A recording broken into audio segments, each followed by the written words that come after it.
హిత్రీ cinema climax లో కార్తీ రత్నవేల్ పాండియన్ అనే police అధికారి పాత్రలో కనిపించారు. దేశమంటే మట్టి కాదోయ్, దేశమంటే మనుషులోయ్ అని గురజాడ చెప్పిన కవిత్వాన్ని చెబుతూ తనదైన స్టైల్లో ఎంట్రీ ఇచ్చారు. దీంతో హిట్ 4లో కార్తీనే హీరోగా రాబోతున్నారని అభిమానులు బలంగా ఫిక్స్ అయ్యారు. ఇందుకు సంబంధించిన వీడియోలు ప్రస్తుతం సోషల్ మీడియాలో వైరల్ అయ్యాయి. సినిమాలకు సీక్వెల్స్ రావటం, మొదటి పార్ట్లో నటించిన హీరోనే మళ్ళీ నటించటం చాలా రోజులుగా చూస్తూనే ఉంటాం కూడా. అయితే ఒక హీరో వరుసగా 3 సీక్వెల్స్ నటించటం చూసారా? త్వరలో చూస్తారు. అలాంటి అద్భుతమైన అవకాశం మనకు ఇవ్వబోతోంది ఎవరో కాదు, కార్తీ. అవును, లైనప్లో ఇప్పుడు 3 సీక్వెల్స్ ఉన్నాయి. లేటెస్ట్గా అనౌన్స్ చేసిన సర్దార్ 2తో కార్తీ సీక్వెల్ సంఖ్య 3కు చేరింది.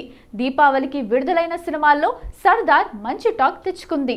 తమిళంలో, తెలుగులో విడుదలైన ఈ సినిమాకు విమర్శకుల, ప్రేక్షకుల ప్రశంసలు దక్కుతున్నాయి.